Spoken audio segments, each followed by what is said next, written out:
Hello, everyone. I'm gonna do a really fast story. I mean, it's not like some epic story, and nothing like that.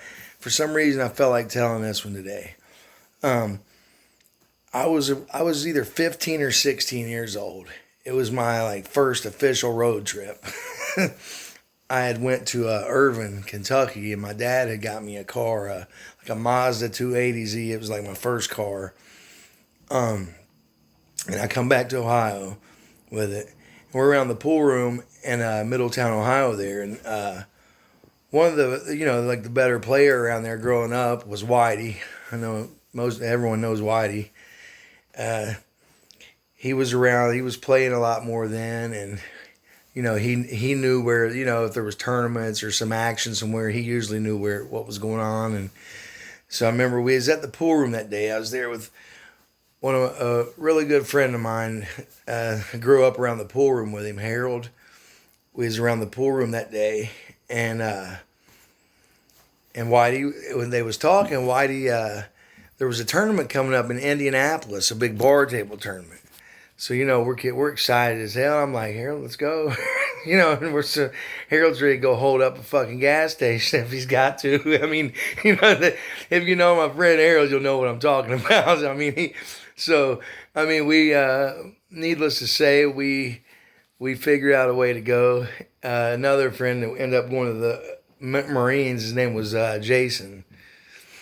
His dad's a pretty good player. Ended up moving to Florida, but so somehow or another, us three wound up in this 280Z, and we're heading for Indianapolis. And it's at a pool room over there. And to this day, to me, I think it's one of the best names of a pool room in history. It was called Sticks and Stones. Big Arm John, it was his place over there at the time. Most of you probably remember it. Some younger people may not, but Sticks and Stones Billiard. I mean, that was a pretty cool name for a pool hall. I mean, and it was like I had never been to a spot like that. I mean, I walk in, it's like walking into the damn Superdome for me at the time. We get over there. We about $30 between us. Harold, Jason, we're around 16. The oldest one of us was 16 at the moment. I think Harold might be 10 months older than me. So he may have been. So none of us got licensed. I'm driving over there in the 280C, and so I don't know what kind of cue we had thrown together. At the time, I actually played pretty good at this point in time. Believe me, I was beating most people at this point, and the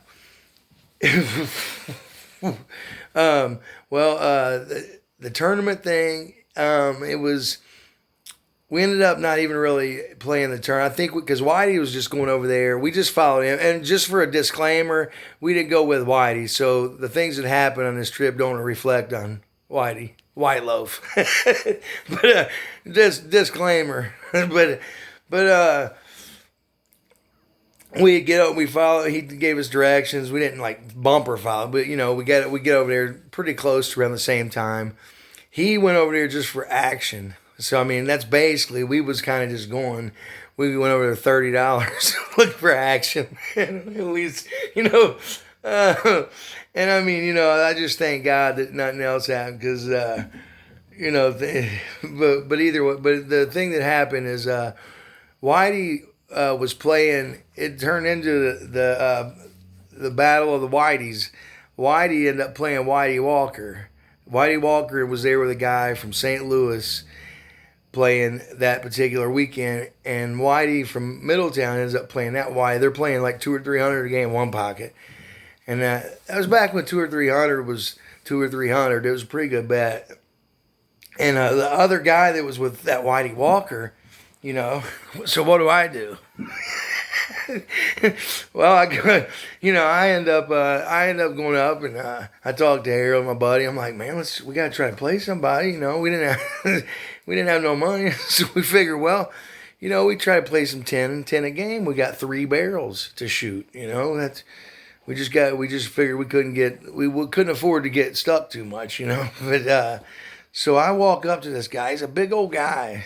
I mean, good people. And Whitey Walker's good action. You know, he's always, if you see him, he's going to have plenty of money and he's good action.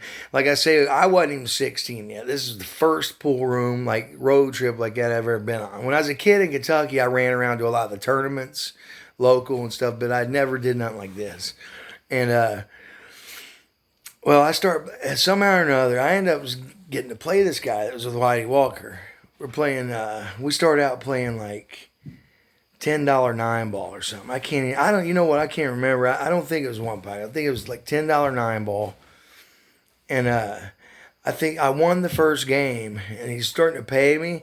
And I just pulled out a quarter real quick. I said, we'll just mark them up. I looked over at Harold and Jason, and they're like, they're sitting there fucking, they're sitting there just sweating it too. You know, we get the coin under the rail, and then the next thing you know, we're all ordering pops, fucking, you know, hamburgers. Once we get that coin under the rail, and you know, everything's smooth sailing. We're up and running here. I'm not for sure. Well, I mean, Whitey had to be pretty focused. He's betting pretty high over there. But, I mean, you know, he knew us as kids around the pool room. So, I mean, he was paying a little bit of attention, wondering what was going on there. He knew we didn't have a ton of money. And, so, you know, I mean, like I say, disclaimer, Whitey, we didn't go with Whitey. And he had nothing to do with anything, not good action. Whitey's always been super good action. I mean, if he pays, and if he loses, and it was really good action. But so at 10 a game, we're moving the coin, and I played good, like I say, as a kid. And this guy he may have played a little better at the time. I don't know who he was. I couldn't tell you to this day. But whatever the case, the bet had got up to like 20 a game.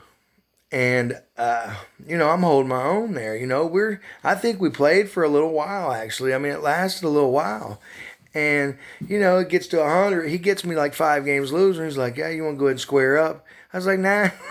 I said, nah, we'll just keep marking them. You know, no problem. I said, is that cool, Harold? Yeah. They was like, yeah, just mark them up, my buddies. You know, and I remember, and he just starts running out a lot, and I'm dogging it to that point. I'm scared to death. I'm like, oh shit, this guy's gonna kill me, you know. It's like, and the guy's got 4 games. He's getting ready to go up 10, another 5, 10 games. And I remember Harold and Jason both disappear. They're off in the bathroom. the guy's on 9 games, going to go to 10, and they're gone. They're in the bathroom, and the guy. So the guy wins that 10th game and said, yeah, we better square up now. I'm like, well, they're in the bathroom and they got the money. I said, well, wait till they come out of there or whatever. And so we actually racked the balls again and start playing. And I think what had happened, I think I win like 2 games right there. Okay. So they end up coming back over there. We think we're out of the water, and they get back over there, and the guy's like, hey, we need to go ahead and square this up. We'll just move the coin back, because the guy had already, you know, he didn't really know for sure, but I think he suspected enough to where he wanted to go ahead and get paid. Well, we couldn't pay, and I mean, like, the guy really put some heat on me. I mean, you know, and I don't blame him. Now that I've gotten older, you know, I can understand, you know, that he had every right to be mad about this, and I'm definitely not bragging about it. I'm not proud of it, okay? I was young. We was young. I mean, we grew up in a pretty, you know, it was a different kind of situation. You know, there wasn't a bunch of money around, loose money, and all that. You know, it was pretty tight. I mean,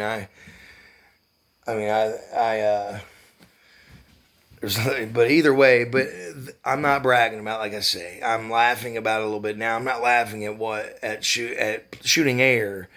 It's just the situation. But the guy did put some heat. I mean, I'm scared to death. I was really scared. Fucking my buddy's outside getting ready to fucking carjack someone and get the money. I mean, we're to this point, we're coming undone. And I mean, it's like, it's getting to be a pretty hectic situation. I mean, to be our age, I mean, it was, and, well, I give the cue up, and I think it was like it was basically caused a really big scene in there. And I think Whitey kind of Whitey helped out a little bit. And, I said, look, I'll pay this as soon as I can, whatever.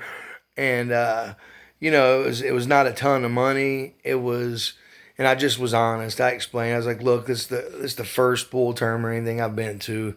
Well, I told him we drove over there. We had $30. We should have just shot the 3 games. We got greedy, let the bet get raised up, and the rest is history. But before I close, on the way home, just to give you an idea, on the way home, we take a dime. I did. I had to take a dime roll and put pennies in it and put a dime on each end and close the roller like it was a roll of dimes, $5 to get gas on the way home. And thank God that worked, just for the record. But this was, I mean, I learned a valuable lesson on that experience.